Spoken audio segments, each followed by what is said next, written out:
The text from my brother Marcus arrived at 11:47 p.m. on Thursday. Easter brunch is family only. Don't come. My new boss Richard Chin will be there with his wife. Your retail job would honestly be embarrassing. Mom agrees. We're trying to make a good impression. I stared at my phone in my corner office on the 42nd floor of the Meridian Tower. Through the floor-to-ceiling windows, downtown stretched out like a circuit board of lights. My executive assistant had left the Wall Street Journal on my desk, the one with my face on page 3. Tech's quiet disruptor. How Maya Torres built CloudSync into a $340 million enterprise.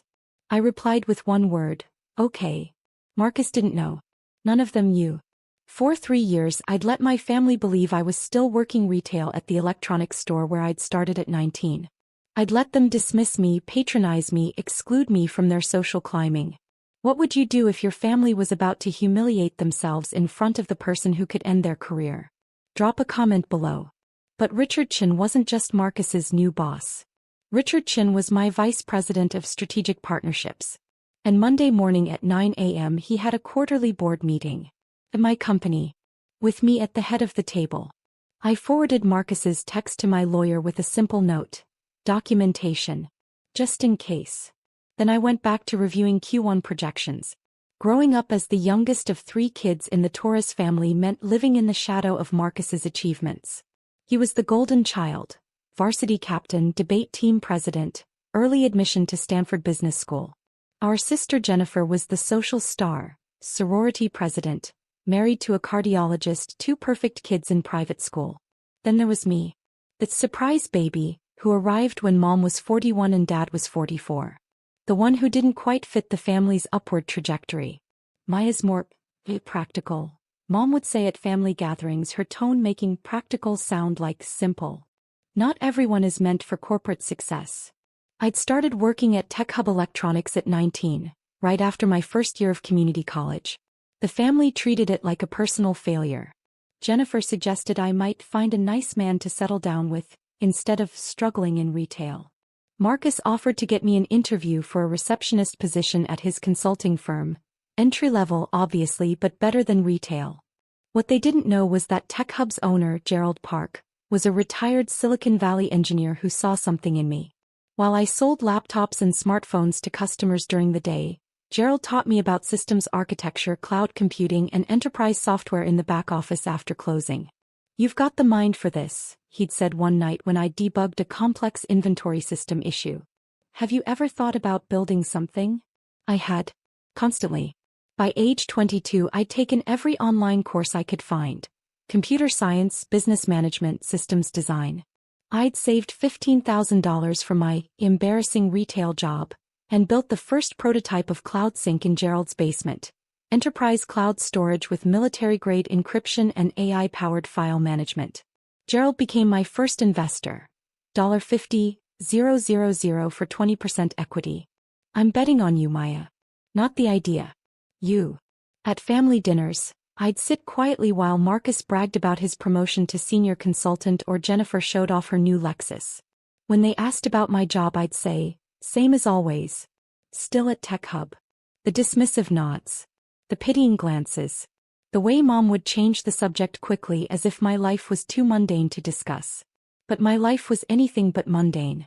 By 24, CloudSync had secured 3 Fortune 500 clients. By 26, we'd raised $12 million in series of funding. By 28 we'd been acquired by a larger tech firm, and then bought ourselves back 2 years later when they mismanaged the product. At 31 CloudSync was valued at $340 million. We had 240 employees, offices in 4 cities, and contracts with 18 of the Fortune 100. And I was still telling my family I worked retail. Why? Because the first time I'd mentioned starting a computer business, Marcus had laughed so hard he'd choked on his wine. Maya, you sell phones in a strip mall. That's not exactly Silicon Valley. Jennifer had patted my hand.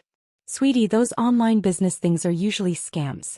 You're better off with steady retail income. Dad had been more direct. Focus on what you're good at.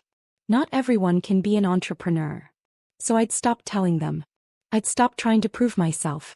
I'd let them underestimate me while I built an empire they couldn't comprehend. The only family member who knew was Abuela Rosa, my grandmother, who'd passed away 2 years ago at 94. She'd been at my Series B funding celebration, tiny and fierce in her purple dress, squeezing my hand. "Let them think you're pequeña," she'd whispered in Spanish. "Small. Then show them you're gigante when it matters." I'd kept my promise to her. I'd stayed small. Invisible. The family disappointment. Until Richard Chin accepted my offer to become VP of Strategic Partnerships 6 months ago. Richard was brilliant. Stanford MBA, former McKinsey consultant, incredible network in enterprise sales. I'd recruited him away from a competitor with a $450,000 salary, full benefits and equity options that would be worth millions when we went public. During his interview, Richard had mentioned his wife's Easter brunch tradition. "Big family thing. My wife Sarah loves hosting. She invites our families, some colleagues." "Sounds nice," I'd said neutrally. I'd had no idea that some colleagues would include my brother. Marcus had been hired 2 months ago as a junior account manager at Stratford Consulting, one of CloudSync's clients. Small world. Except I'd deliberately stayed away from that account, letting my sales team handle it.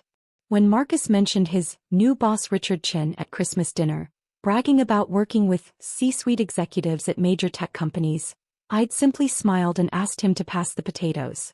"You wouldn't understand corporate dynamics," he'd said with that familiar condescending tone. "It's complex."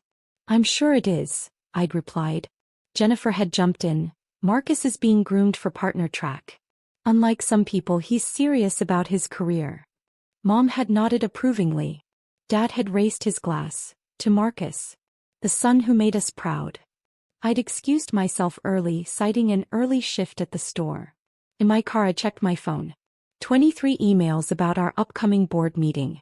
A text from Richard confirming his Monday morning presentation.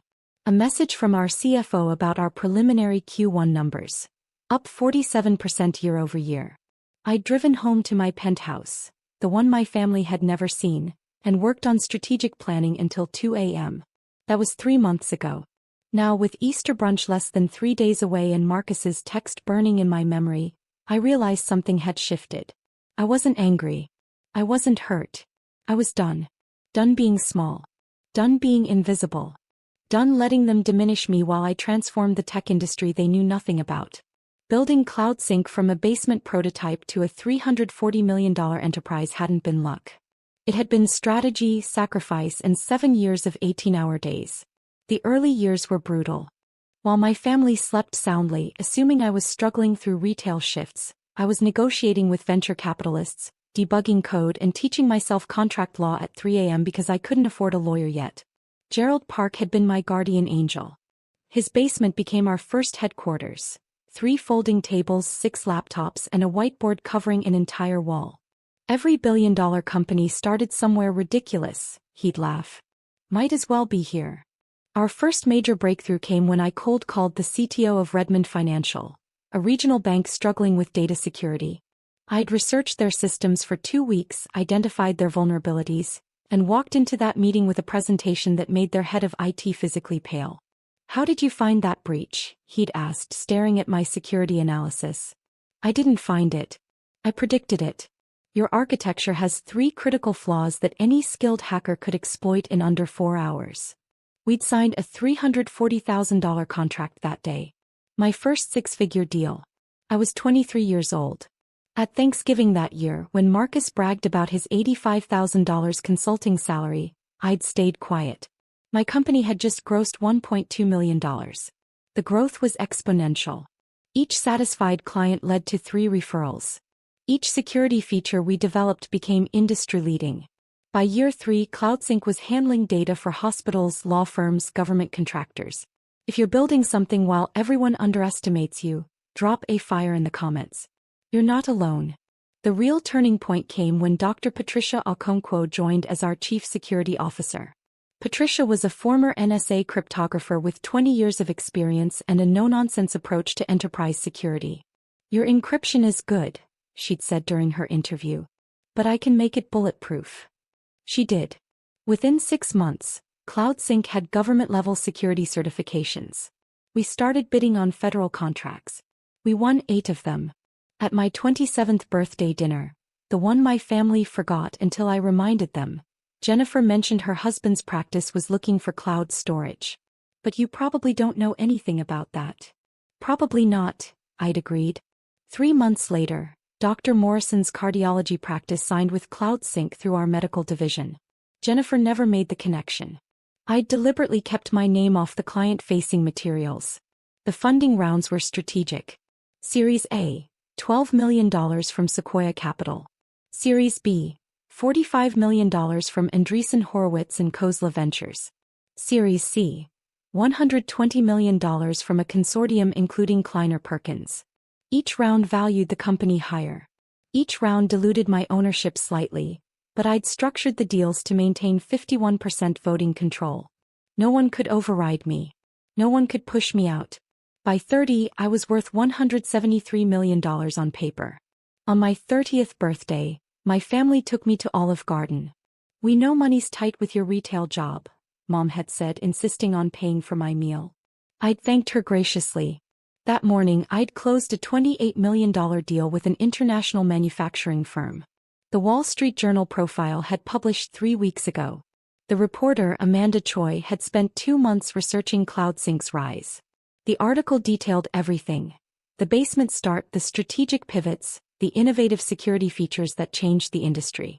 Maya Torres doesn't just compete in enterprise cloud storage, Amanda had written. She's redefining it. While competitors focus on capacity, CloudSync focuses on intelligence, AI-driven security that predicts breaches before they happen. At 31, Torres has built something remarkable: a company that Fortune 500 CEOs trust with their most sensitive data. The article included a photo of me in my corner office, the city skyline behind me. Professional, powerful, successful. My family never mentioned seeing it. They didn't read the Wall Street Journal's business section. They skimmed headlines about celebrities and political scandals, but they didn't follow tech industry news. Why would they? Their daughter worked retail. Richard Chin had joined CloudSync 6 months ago after I'd spent 3 months recruiting him. His network was incredible: Stanford MBA connections, former McKinsey colleagues, relationships with C-suite executives across a dozen industries. "You're building something special here," he'd said during our final negotiation. "I want to be part of it." I'd offered him equity, a leadership role, and a challenge: help me double our Fortune 100 contracts in 2 years. 18 months, he'd countered with a grin. We'd shaken on it. Richard was brilliant, charismatic, and exactly the kind of strategic hire that would position CloudSync for an eventual IPO. His wife Sarah was equally impressive, a nonprofit director with impeccable social connections. When Richard mentioned his wife's Easter brunch tradition during one of our strategy meetings, I'd nodded politely. Sounds like a lovely tradition. I'd had no idea my brother worked under him. Until Marcus's text arrived, dripping with the condescension I'd endured for 31 years. "Your retail job would be embarrassing." I'd smiled at my phone in my corner office. Tuesday's board meeting was going to be interesting. Easter Sunday morning, I stayed home. I worked out in my building's private gym, answered emails from my home office, and reviewed Richard's presentation for Tuesday's board meeting. My phone stayed silent until 1:47 p.m. Then the photos started arriving. Jennifer sent the first one: the Easter brunch table, elegantly set with fresh flowers and china. Beautiful gathering. Family only. Missing one person who wouldn't fit in anyway. Marcus sent the second. Him and Richard Chin both in designer suits holding cocktails. Learning so much from real executives. Some people just have what it takes. Mom sent the third. The whole family gathered around Sarah Chin, Richard's wife, who was laughing at something Dad had said. Such accomplished people. Wish all our children made us this proud. I screenshot each message. Forwarded them to my lawyer. Added them to a folder I'd labeled Documentation, Family. At 3:15 p.m. Marcus sent a video. I almost didn't watch it, but curiosity won.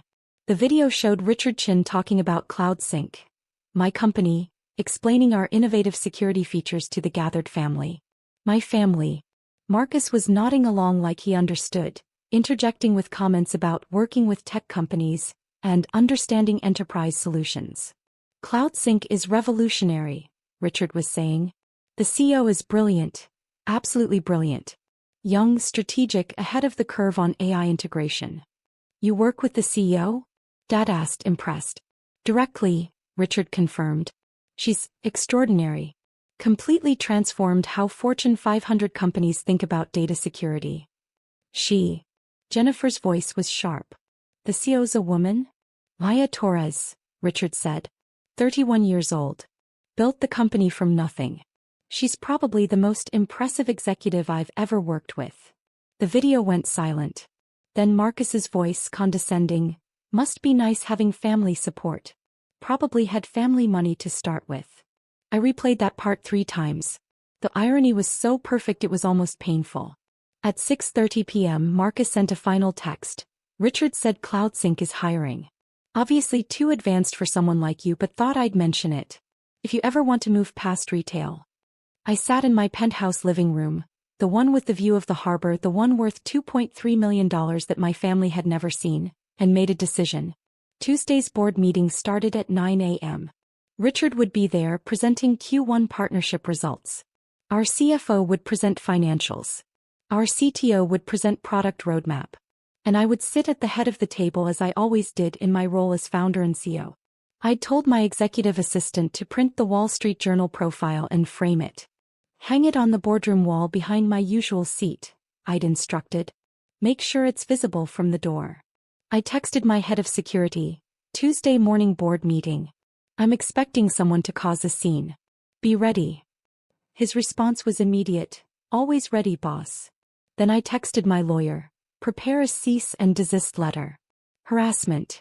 Document all messages from family. I want options. Her response came 30 seconds later. Already drafted. Waiting for your signal.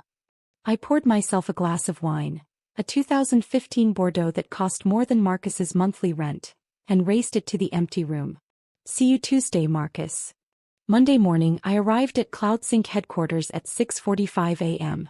The Meridian Towers lobby was quiet, just security guards and early bird executives heading to their own offices. Morning, Miss Torres, the head security guard greeted me. Morning, James. How's your daughter's college search going? His face lit up. Georgia Tech accepted her. Full ride for engineering. That's wonderful. Send me her information. We have a summer internship program she might be interested in. This was who I was. This was the person my family had never bothered to know. In my office I prepared methodically. Every document organized. Every financial report reviewed.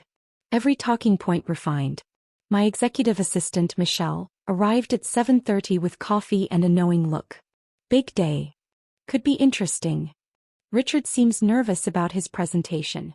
Keeps emailing questions about the projections. He'll be fine. Richard always over-prepares. It's why I hired him. Michelle hesitated at the door. Maya.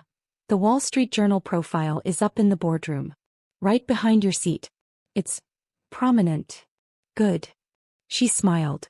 You're really doing this. I'm really doing this. At 8:15 I called Dr. Patricia Okonkwo, our Chief Security Officer. Patricia, you're attending the board meeting this morning, correct? Wouldn't miss it. Heard we might have some drama. Possibly.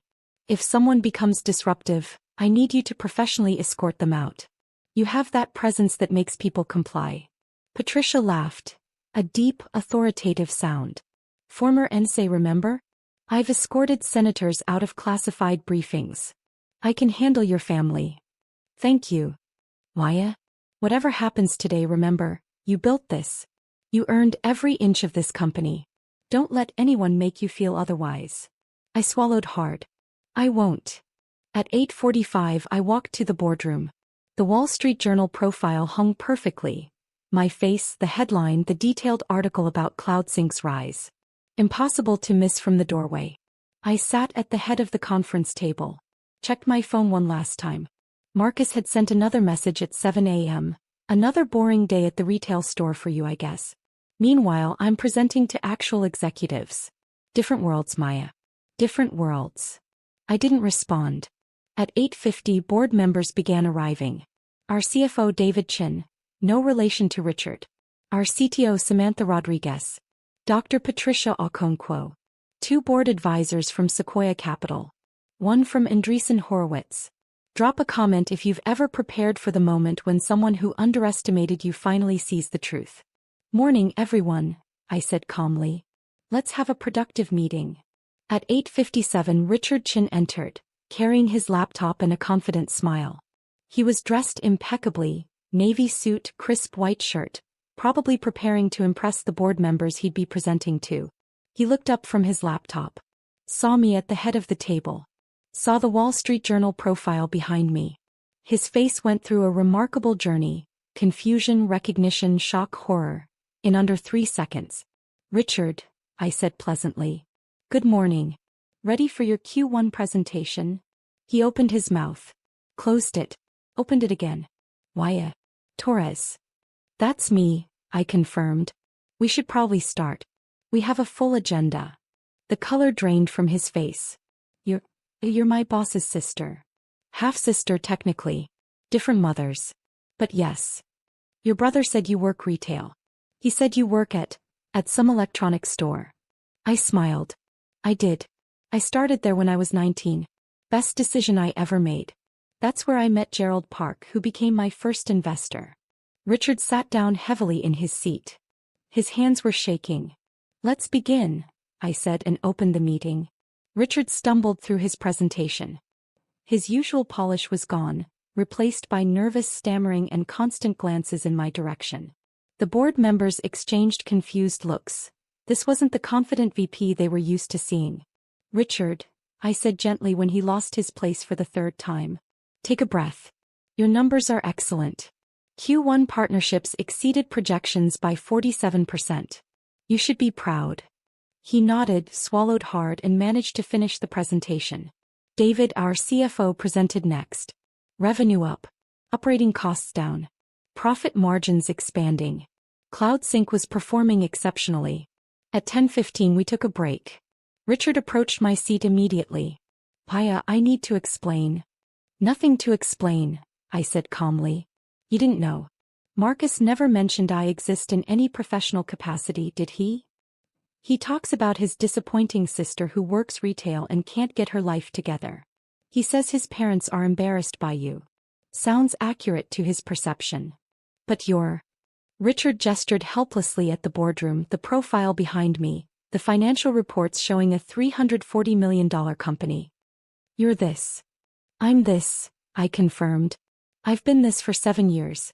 I just didn't bother correcting my family's assumptions. Why not? I considered the question. Because their assumptions told me everything I needed to know about who they really are. And because building this, I gestured to encompass CloudSync, was more important than winning arguments at family dinners. Richard sat down across from me, his head in his hands. Your brother talked about Easter brunch this morning. He was bragging about how he kept you away because you'd embarrass him in front of me. I saw the text. He has no idea you could fire me right now. Fire him. Destroy both our careers with a single email. I agreed. But that's not who I am. What are you going to do? I pulled out my phone. Showed him the screenshots. The messages. The photos from Easter brunch. The video of him praising CloudSync while my family sat there clueless. I'm going to forward this conversation to Marcus. And then I'm going to let him make his own choices about how he wants to proceed. He can apologize. He cannot apologize. He can double down on his condescension. His choice. Richard looked ill. He'll panic. Probably. He'll call me. Scream at me. Demand to know why I didn't tell him. You didn't know to tell him. Not your fault. My wife. Oh God, my wife. Sarah invited your whole family to Easter brunch. She was so excited to meet Marcus's accomplished parents and sister. She kept asking me why you weren't there. What did you tell her? That you must be busy. I assumed. I thought maybe there was family tension I shouldn't ask about. Smart instinct. At 10:25 we reconvened. The rest of the meeting proceeded smoothly. Product roadmap approved. Budget allocations finalized.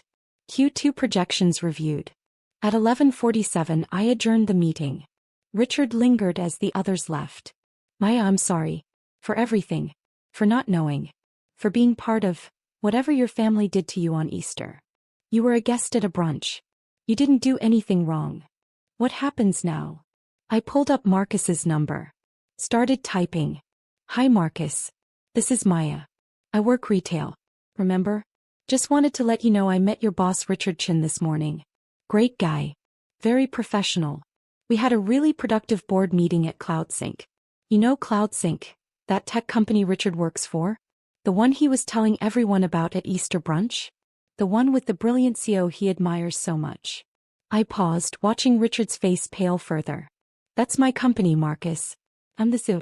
I founded it 7 years ago while you were dismissing me at family dinners. I built it to $340 million while you were suggesting I find a nice man to settle down with.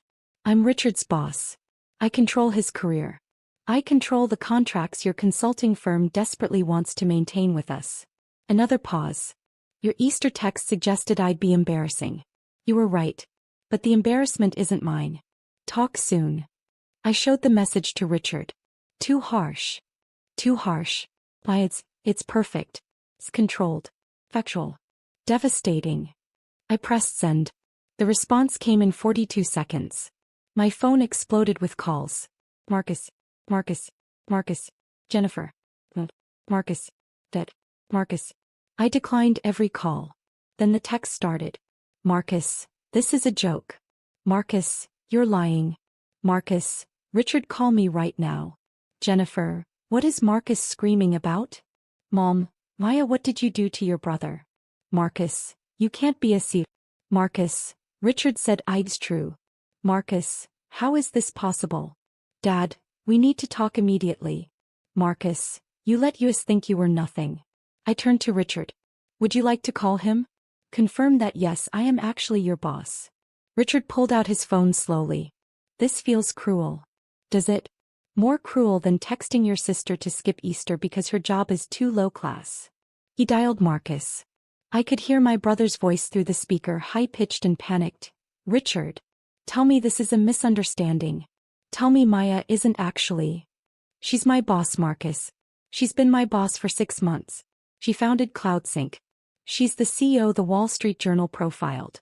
She's worth over $100 million. And you told her not to come to Easter because she'd embarrass you. Silence on the other end. Then, you work for my sister? I work for one of the most brilliant executives in tech. Who happens to be your sister? Yes. Why didn't you tell me? Because you never asked. You talked about your disappointing sister in retail. You never mentioned her name. I had no way to know you were talking about Maya Torres, my CEO. I need to fix this. That's between you and her. Richard hung up. Looked at me with something like awe. You're enjoying this. I'm not enjoying it. I'm ending it. There's a difference. My phone rang again. Marcus. I answered on speaker. Maya, please. Let me explain. Nothing to explain. You told me not to come to Easter. I didn't come.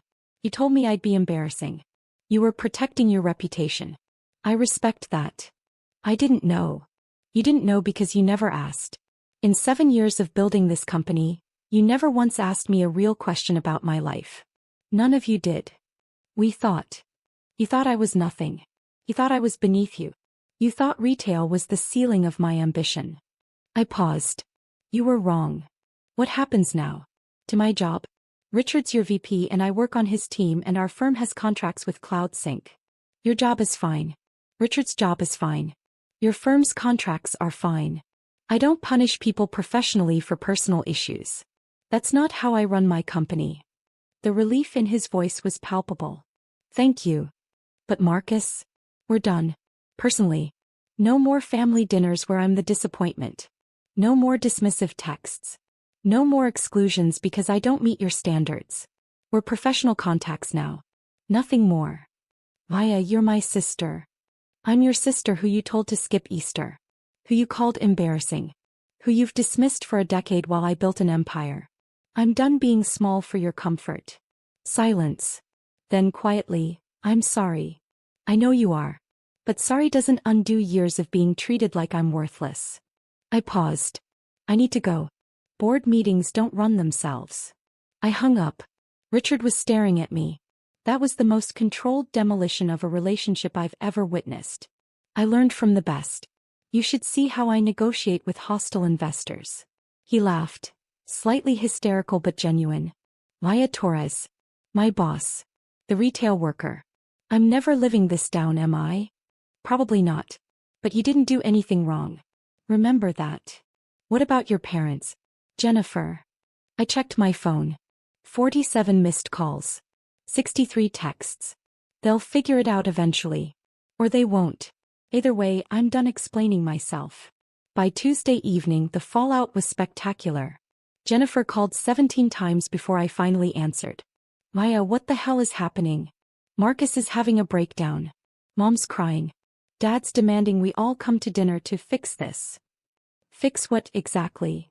This situation. You being some kind of secret CEO. Making Marcus look like an idiot. I didn't make Marcus look like anything. He sent me a text telling me not to come to Easter because my retail job was too embarrassing. That was his choice. You let us think you were struggling. I let you think whatever you wanted to think. You never asked. None of you ever asked real questions about my life. Because you worked at Tech Hub. You said you worked at Tech Hub. I do work at Tech Hub. Gerald Park, the owner, is on my advisory board. I keep an office there. I mentor his new hires. I just don't work retail at Tech Hub anymore. I haven't for 7 years. That's deceptive. Is it? Or is it strategic privacy from a family that spent a decade making me feel worthless? Jennifer went quiet. Then, we never made you feel worthless. Jennifer, you suggested I find a nice man to settle down with, because retail wasn't a real career. Mom forgot my birthday 3 years in a row. Marcus has called me a disappointment to my face at least a dozen times. Dad toasted the son who made us proud, while I was sitting right there. We were trying to motivate you. You were trying to dismiss me. There's a difference. If you've ever been underestimated by the people who should have believed in you first, drop a red heart below. She hung up. Mom texted at 8:47 p.m. Family dinner Sunday. You will be there. We need to discuss this. I replied, I'm unavailable. Mom, this is not a request. I'm 31 years old. I run a $340 million company. I don't take orders from you anymore. Mom, how dare you speak to me that way? How dare you treat me like a disappointment for a decade while I was changing an industry? She didn't respond. Dad tried a different approach. He called from his office Wednesday morning. Professional. Measured. Maya, I've been thinking about everything. Perhaps we were hasty in our judgment of your career path. Perhaps. I kept my voice neutral. You've clearly been successful. More successful than we realized. We'd like to reconnect. Properly acknowledge your achievements. Why now, Dad? Because you're our daughter. Because family matters. Family mattered when you forgot my birthday. Family mattered when you excluded me from Easter. Family mattered when Marcus told me I was too embarrassing to be around his boss. Where was family matters then? We made mistakes. You made choices. Conscious choices to diminish me. To exclude me. To treat me like I was beneath you. What do you want from us? I considered the question. Nothing. I don't want anything from you anymore. I stopped waiting for your approval when I signed my first major contract. I stopped needing your validation when Forbes featured me in their 30 under 30 list. I'm done. Maya. We can be cordial at eventual family events. Professional. Distant. But we're not going back to how things were. Because how things were almost destroyed me. I hung up before he could respond. 3 months passed. CloudSync's Q2 numbers exceeded projections by 62%. We signed 8 new Fortune 500 contracts. Richard Chen's partnerships division became the fastest-growing segment of the company. Richard and I never discussed Marcus again. But Sarah Chen, Richard's wife, sent me a handwritten note. Maya, Richard told me everything. I'm horrified by how your family treated you. I'm even more amazed by what you've built. If you ever want to come to brunch, the real kind where everyone actually respects each other, you're always welcome. Sarah. I framed that note. Hung it in my office next to the Wall Street Journal profile. Marcus sent an email in late June. Maya, I've spent 3 months thinking about everything. I was wrong. Not just about Easter but about everything. I spent your whole life treating you like you were less than me. Like success meant climbing the ladder I was climbing. I never bothered to look around and see you were building your own ladder. One that went much higher than mine ever could. I don't expect forgiveness. I don't expect us to be close. But I wanted you to know, I'm proud of you. I'm in awe of what you've built. And I'm ashamed it took me 31 years and a massive public humiliation to see it. If you ever want to grab coffee, I'm buying. If you never want to see me again, I understand that too. Marcus. I read it 3 times. Forwarded it to my therapist. What do you think? Her response, what do you think? I thought about Abuela Rosa. About her advice to stay pequeña until it mattered. About her pride in my success. Pride that never wavered, never conditioned on anything except me being me. I thought about Gerald Park, who'd seen potential in a 19-year-old retail worker and invested his money and time into helping me become who I was always meant to be. I thought about the 240 employees at CloudSync who depended on me, who trusted me, who built their careers on the foundation I'd created. And I thought about Marcus's text, your retail job would be embarrassing. I replied to his email. Marcus, I appreciate your email. I believe you're sincere. But rebuilding trust takes time. Years of dismissal don't get erased by one apology. If you're serious about understanding what you did, start here. Therapy. Real therapy. Work through why you needed to diminish me to feel successful. Work through why our parents' approval mattered more than basic human decency toward your sister. If you do that work, actually do it, not just talk about it, we can grab coffee in a year. Maybe 2. Until then, be good at your job. Be kind to the people who report to you. And remember, the person you're dismissing today might be your boss tomorrow. Why? He didn't respond immediately. Good. Meant he was thinking. On the anniversary of that Easter text, 1 year later, I hosted my own brunch. Gerald Park. Patricia Okonkwo. Richard and Sarah Chin.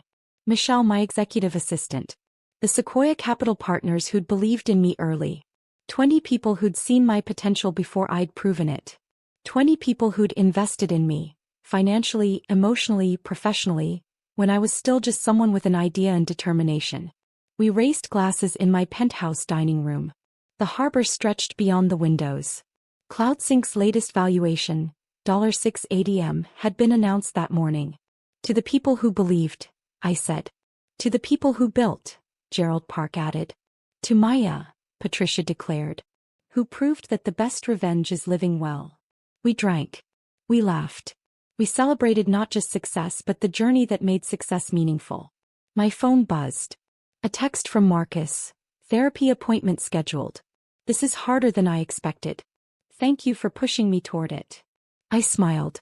Typed back. Proud of you for trying. Maybe someday we'd have that coffee. Maybe someday we'd rebuild something from the ruins of our relationship. But today I had everything I needed. If this story resonated with you, drop a comment about a time when someone who underestimated you finally saw your true worth. Your story matters. And remember, the people who dismiss you today are just giving you permission to succeed without them. Use that freedom wisely.